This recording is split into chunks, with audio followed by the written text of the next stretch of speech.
Ivy, tawag ko sa asawa ko pagpasok ko ng kwarto. Kakagaling ko lang ng farm. Ang sabi ni Manang Sol ay nasa kwarto daw ang asawa ko at may ginagawa. Sinampay ko ang jacket ko sa sandalan ng upuan na nasa vanity mirror ng asawa ko. Tiningnan ko ang kama. May ilang mga gamit niyang naroon. Mukhang may ginagawa nga siya. Pero wala naman siya. Tiningnan ko ang banyo at nilapitan. Ivy? Tawag ko sa kanya at kinatok ang pinto ng banyo. Nandito ako, Jace. Huwag mong bubuksan ang pinto. Aniya sa loob ng banyo. Natawa naman ako. Alam kasi niyang papasukin ko siya. Anong ginagawa mo dyan? Nagpapalit ako ng napkin. Sagot niya. Napangiwi ako't napakamot ng ulo. Mukhang ilang araw pang pagtitiis ko. May kailangan ka pa ba? Tanong ko sa kanya. Wala na, palabas na ako. Okay. Lumapit ako sa kama at tiningnan ang mga gamit niya. Mga lumang notebook niya noong nag-aaral pa siya. Kinuha ko ang isa at pinuklat. Pati sulat niya parang siya. Maganda. Ang kinuha ko naman ay ang high school graduation picture niya. Napangiti ako habang pinagmamasdan ito. Sa tansya ko ay nasa edad 16 ito sa larawan. Pero hindi pa rin naitago ang angkin niyang ganda. Mas maganda kung ipapa-picture frame ito at isabit sa labas katabi ng mga picture kong nakasabit. Naghanap ako ng ibang pictures niya. Nilagay ko pa nga sa wallet ang isang wallet size picture niya. Sasabihin ko na lang sa kanya mamaya. Nakita kong isang maliit na photo album. Ito naman ang binulatlat ko. Napangiti ako nang makita mga pictures niya nung bata pa siya. Medyo chubby siya at sobrang cute pa. Ang sarap pang gigilan. Nawala ang ngiti ko at napalitan ng pagkunot noo. Habang tinititigan ng babaeng kasama ni Ivy sa larawan. Malaking pagkakahawig nilang dalawa. Kaya sa malamang ay itong namayapang ina ni Ivy. Pero pamilyar sa akin ang mukha ng babae. Parang nakita ko na. Siya yung babaeng nasa lumang picture na nakaipit sa lumang notebook sa office. Sa office table ni Mayor Rodolfo. Okay na ba yan? Tanong ni Jace nang ilapag ko sa counter ang gamit na napili ko para sa pasukan. Oo, okay na muna to. Bibili na lang ako kapag may kailangan pa. Nakangiting sabi ko sa kanya. Pagkatapos niyang bayaran ng mga pinamili ko, ay dumiretso kami ng department store. At ipinamili naman niya ako ng mga damit, sapatos at sandals na kakailanganin ko pagpasok. Kahit anong awat ko sa kanya ay ayaw niyang magpaawat. Marami pa naman akong mga damit at sapatos na binili niya na hindi ko pa nagagamit. Pero gaya ng dati ay wala rin akong nagawa. Ang panghuling pinuntahan namin ay ang supermarket. Nag-grocery na rin kami. Sa isang linggo ay balik trabaho na siya. Pero ngayon darating na weekend ay magbi-beach muna kami. Gaya ng pangako niya nung nasa bundok kami. Paniguradong mamimiss ko siya pagpasok niya sa trabaho. Nang gabing yun, muli na naman naglambing ang asawa ko. Nang matapos siya ay tumabi siya sa akin at tinagilid ako. Itinaas niyang isa kong binte at idinantay sa hita niya. Hinalik-halikan niya ang leeg at balikat ko. Kinabukasan. Balitang probinsya, alkalde ng bayan ng Santa Martina, dinakip dahil sa salang human trafficking at pagbebenta ng bawal na gamot. Dinakip din ang kasabwat na hepe ng pulisya. Ang aligasyon ay pinagtibay ng mga nakalap na ebidensya. Mga larawan na di umano ay pakikipagtransaksyon ng alkalde kasama ng hepe sa isang kilalang sindikato na may-ari ng mga beer house na talamak ang bentahan ng droga at laman. Hindi ko na naituloy ang pagsubo ng tinapay habang titig na titig sa screen ng TV na nakasabit sa dingding ng kusina. Ang lakas ng kalabog ng dibdib ko habang pinapanood at pinapakinggan ng balita. Sabi na nga ba kaya hindi matapos-tapos ang krimen sa bayang to dahil ang mismong mayor pang pasimuno. Kahit kailan talaga wala akong tiwala sa pamumuno ng mayor na yan. Simula nang siya ang umupo, dumami ang mga ilegal na pasugalan. Dumami ang mga adik. Maraming mga kababaihang nawawala at kabi-kabi lang mga natatagpo ang patay. Mabuti naman at nahuli na pati na rin ang buwayang hepe na yan. Letanya ni Manang Sol habang naguhugas ng mga kaldero at kawali. Ako naman ay tutok pa rin sa TV. Napasinghap pa ako nang makita kong lugar na pinagdakipan ng mayor at ang hepe. Hinding-hindi ko makakalimutan ang bahay na yon. Ang bahay na pugad ng mga makasalanang tao. Kasama din sa dinakip ng mga NBI at pulis ay ang matandang si Katano at mga tauhan nito. May ilan pang mga dinakip na mga babae at lalaki na tinatakpan ng kanilang mga muka. Pero ang nakaagaw ng pansin sa akin ay ang dalawang taong pamilyar sa akin. Si Chang Linda at Chong Oka. Sa itsura nila ay para silang mga sabog sa ipinagbabawal na gamot. Dinakip din sila ng mga pulis. Diyos ko, kasama sa dinakip sila Chang Linda at Chong Oka. Kailan pa sila gumagamit ng pinagbabawal na gamot? Paano na sina Lilet at Kiko? Hindi ako mapakali sa kinauupuan ko kahit tapos na ang balita at iba naman ang ibinabalita. Bagamat natutuwa ko dahil nadakip ng mga taong yun, ay binabagabag naman ako ng alalahanin para sa dalawang nakababatang pinsan ko. Gusto ko silang puntahan. Ivy, ayos ka lang? Untag sa akin ni Manang Sol. Nakakunot ang noon niya habang nakatingin sa akin. Nagtataka sa ikinikilos ko. Ayos lang po, Manang. Akyat po muna ako sa taas. Tawagan ko lang si Jace. Paalam ko sa kanya. O sige.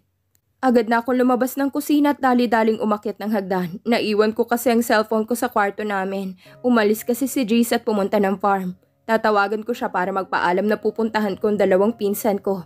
Pagbukas ko ng cellphone ay may missed calls ako galing kay Tina at Christy.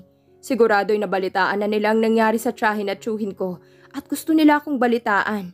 Mamaya ko na lang sila tatawagan. Denial ko ang numero ni Jace. Wala pang ilang segundo ay sinagot na niya ito. Jace? Ivy. Anang baritonong boses niya sa kabilang linya. Medyo maingay sa paligid niya at maraming boses. Jace, napanood ko sa balita na huli na si Katano at mga tauhan niya. Pagbabalita ko sa kanya, narinig ko naman ang pagbuntong hininga niya. Alam ko, nabalitaan ko rin. Pero sila Chang Linda at Chong Oka, kasama sa nahuli. Jace, pwede bang pumunta ako sa bahay nila? Gusto kong kamustahin ang dalawang pinsan ko.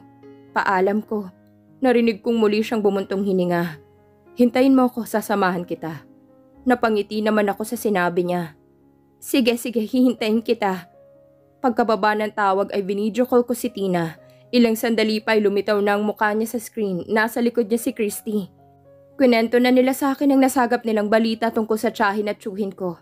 Kagabi pa sila nahuli at ngayon ay nasa piitan na. Na kay Lola daw ang dalawang pinsan ko. Ay, kawawa naman ang dalawang pinsan ko. May mga magulang nga, lulong naman sa bisyo. Ate Ivy! Halos sabay na tawag ni Lilet at Kiko sa pangalan ko pagpasok namin ni G sa bahay ni Lola Mila. Sabay silang yumakap sa akin, niyakap ko rin sila. Pero kapansin-pansin ang pangangayayat nila. Tumingin ako kay Lola. Tipid siyang ngumiti sa akin. Halatang namumblema siya. Lumapit ako sa kanya at nagmano. Ganon din si Jace. Bakit ang papayat niyo, ha? Tanong ko sa dalawang bata. Inabot ko naman kay Lola ang dala naming pasalubong. Yumuko silang dalawa. Kasi wala nang pagkain sa bahay, ate. Tila sumbong sa akin ni Lilet. Muli akong tumingin kay Lola at Jace. Nakaupo si Jace sa pang-isahang supang kawayan, paharap sa akin. Ako naman ay nakaupo sa mahabang supang kawayan katabi ang dalawang bata. Ang sabi niyang dalawa, lagi daw walang pambili ng pagkain ng mama at papa nila. Lagi daw silang absent sa eskwela dahil walang baon. Ay, malamang inunang bilhin ang bisyo bago ang pagkain. Ayan tuloy ang nangyari. Naghihima silang parehas ng rehas. Ani ni Lola na tila hapong-hapo na umupo sa isa pang supang kawayan. Bumuntong hininga ko. Ano na pong mangyayari kanila Chang at Chong, Lola?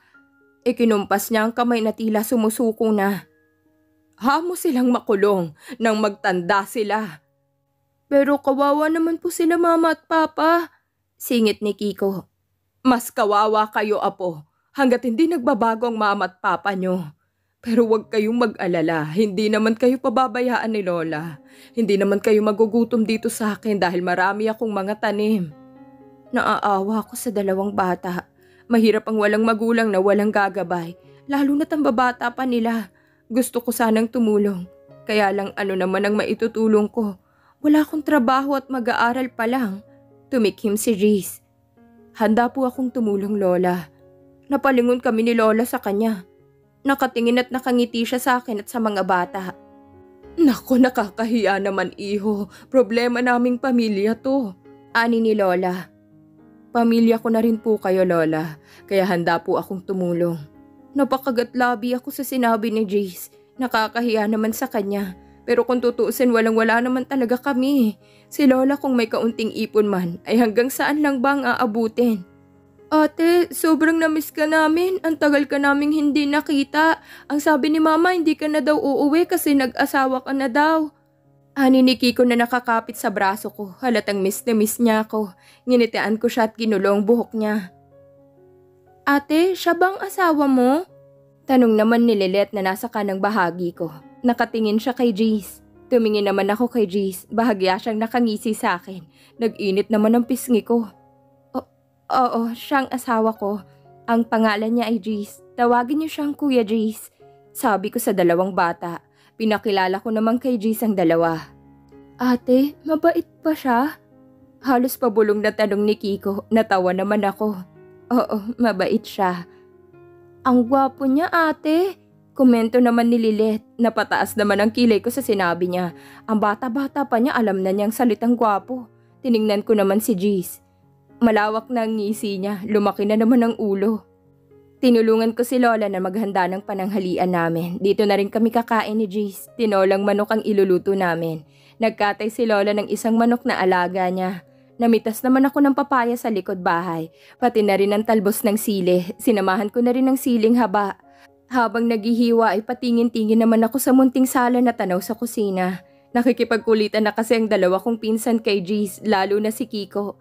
Mukhang game din naman sa kulitan si Jace. Naiisip ko tuloy yung magiging anak niya in the future. Magiging anak pala namin. Ganito rin siguro siya makipagkulitan. Nag-init ang pisngi ko, kasabay ng pagkalabog ng dibdib ko. Parang bigla akong nasabik na magkaanak kami. Ngunit mag-aaral pa ako. Pero kung sakaling dumating siya agad, ay ayos lang naman. Blessing yon para sa aming mag-asawa. Nakikita ko, sobrang bait ng asawa mo, apo. Untag ni Lola na nakatingin din pala sa sala. Nginitian ko siya. Sobra po, Lola. Ang swerte ko nga sa kanya. Swerte rin naman siya sa'yo. Dahil napakabait mong bata, napakaganda pa. Napanguso naman ako sa sinabi niya. Si Lola talaga ng bola pa. Abay, oo naman. Pero dapat ding suklian mo ng pagmamahal ang kabaitan ng asawa mo. Paalala niya sa akin. Habang isinasalang na niya sa kalangde kahoy ang may kalakihang palayok. Kumalabog na naman ang dibdib ko sa sinabi niya. Kumagat-labi ako. Hindi ko man sambitin pero sa puso ko, mahal ko na si Jace. Hindi ko alam kung kailan ko siya minahal. Basta naramdaman ko na lang. At alam kong hindi lang dahil sa mga kabutihan niya sa akin kung bakit ko siya minahal. Higit pa roon ang dahilan. Naging masagana naman ang pananghalian namin dahil masarap talaga magluto si Lola. Maging ang dalawa kong pinsan at si Jace ay maganang-magana sa pagkain. Nakakatuwa nga silang tatlong tingnan. Mukhang close na. Lalo na si Kiko na nagpapahimay pa ng manok kay Jace. Tumingin pa siya sa akin at tinanong ako kung may gusto ako. Umiling naman ako. Hanggang sa magpaalam na kaming umuwi ay tila ayaw pa humiwalay ni Kiko kay Jace. Para nagtatampo na tuloy ako dahil parang mas gusto na niya si Jace kesa sa akin. Nangako naman kami na babalik kami at magdadala ng pasalubong. Sakalang bumitaw si Kiko kay Jace. Jace, salamat ha. Untag ko sa kanya sa kalagitnaan ng biyahe namin. Sinulyapan niya ako. Para saan? Kunot noo pero nakangiting tanong niya. Sa pagtulong mo sa amin ni Lola, nahihiyang sabi ko. Kinuha naman niya ang kamay ko at pinisil. Wala yun. Sabi ko nga kanina, pamilya ko na kayo. Ang pamilya mo ay pamilya ko na rin. Ngumiti ako sa kanya at humilig sa braso niya. Sobrang bait niya talaga sa akin. Wala na akong masabi. Kung magtrabaho na kaya ako sa farm habang nag-aaral ako para makatulong ako kanila Lola? Sabi ko, no. Matigas na tanggi niya. Tiningala ko siya. Sumulyap naman siya sa akin. Mag-focus ka sa pag-aaral mo. Ako nang bahala sa Lola at dalawang pinsan mo. Aniya at muling itinuon ang mata sa kalsada. Napanguso naman ako. Puro na lang kasi ikaw. Ano naman ang gagawin ko? Sinulyapan pa niya ako ulit. Sabay halik sa noo ko. Ang gagawin mo lang, manatili sa tabi ko. Lambingin ako. Sapat na sa akin yun. Aniya sabay kindat. Eto na nga, nilalambing ka na. Sabi ko sabay kiskis ng pisngi sa braso niya. Tumawa siya. Gusto ko yan. Mamaya din lambingin mo ako ha. Hanas niya sa tenga ko. Nag-init naman ang pisngi ko. Parang ibang lambing kasing ibig niyang ipahiwatig. Pagdating namin sa bahay ay may nakaparadang isang Land Rover sa labas. Mukhang may bisita na naman kami. O mas tamang sabihing bisita ni Jeez. Sa itsura niya mukhang hindi na siya nagtaka. Pagpasok namin sa bahay ay napaawang ang labi ko nang makita ko ang dalawang malaking lalaki na nakaupo sa sofa. Pareha silang may hawak na lata ng beer. Hindi nalalayo kay Jeez ang hilat siya ng mga muka at katawan nila. Ngumisi pa silang dalawa nang tumingin sa amin ni Jeez. Napahawak ako sa braso ni Jeez at bahagyang itinagong sarili sa likod niya. Tumayo ang dalawa. Akala ko hanggang mamaya pa kami maghihintay eh. Anang isang lalaki na medyo kayumanggi ang balat, pero mistisuhin. Akala ko ba ikaw lang ang pupunta? Ani ni Jeez sa lalaki. Ito kasing si Kes. Gustong sumama nang malaman niyang may asawa ka na. Gusto daw niyang makilala ang asawa mo. Nakangising sabi ng lalaki at tumingin sa akin sabay kaway. Nahihiyang kumaway din ako pabalik. Pumalatak naman si Jeez. Nalaman niya kasi chinismis mo na naman. Ngumisi lang ang lalaki. Nadulas ako eh. Hey, karapatan din naman naming makilala ang asawa mo. Asahan mo rin ang pagdalaw ni Matt sa mga araw na to. Gusto na nga niyang sumabay sa amin ngayon eh, kaso lang nasa Manila pa siya. Hirit ng isa pang lalaki na ngumiti din sa akin. Napakamot naman sa ulo si Jeez at tiningnan ako. Babe, meet my friends, SPO1 Lorenzo Villegas and Kester Valleza. Pagpapakilala sa akin ni Jeez sa dalawa niyang kaibigan. Kakamayan sana nila ako pero pinalis ni Jeez sa mga kamay nila. Ngumisi na lang ang dalawa. Guys, this is my wife, Ivy Crisostomo Natividad. Hello po. Bati ko sa kanila at kimi silang nginitian. Naku, huwag mo na kaming poin, Ivy. Mas matanda sa aming dalawa tong asawa mo. Hirit ni Lorenzo. Tumawa naman si Kester. Gago, magkakasing edad lang tayo. Paasik na sabi ni Jeez. Habang ako naman ay pinagmamasdan silang tatlo. Sila palang mga kaibigan ni Jeez at sa itsura nila ay mukhang may sinasabi din sa buhay. Teka, ilang taon na ba tong si Ivy? Mukhang ang bata pa. Usisa ni Kester. Huwag mo nang alamin. Sagot ni Jeez. Napakagatlabi naman ako. Mukhang ayaw niyang malaman ng mga kaibigan niyang edad ko dahil malamang ay aasarin siya. 19 pare. Biglang sagot ni Lorenzo nang ngingisi-ngising bumalik sa pagkakaupo at tinunggalang ang lata ng beer. What? 15 years ang age gap nyo? Unbelievable! Bulalas ni Kester. Humagalpak naman ng tawa si Lorenzo. Binato naman siya ng hawak na susi ni Jeez at tumama sa braso niya. Pare, baka tinakot mo tong si Ivy para magpakasal sa'yo ha? Hirit pa ni Kester. Hindi niya ako tinakot. Kusang loob akong nagpakasal sa kanya. Singit ko. Baka kasi mapikon na nga sa pangaasar nila si Jeez. Nakita ko namang ngumisi siya at inakbayan ako. Naginit naman ang pisngi ko sa hiya. Napaawang naman ang labi ng dalawa habang palipat-lipat ang tingin sa amin dalawa ni Jeez. Pero agad din silang ngumisi. May asim pang lolo Jeez mo. Sabay-sabay na sambit ng dalawa sabay tawa ng malakas.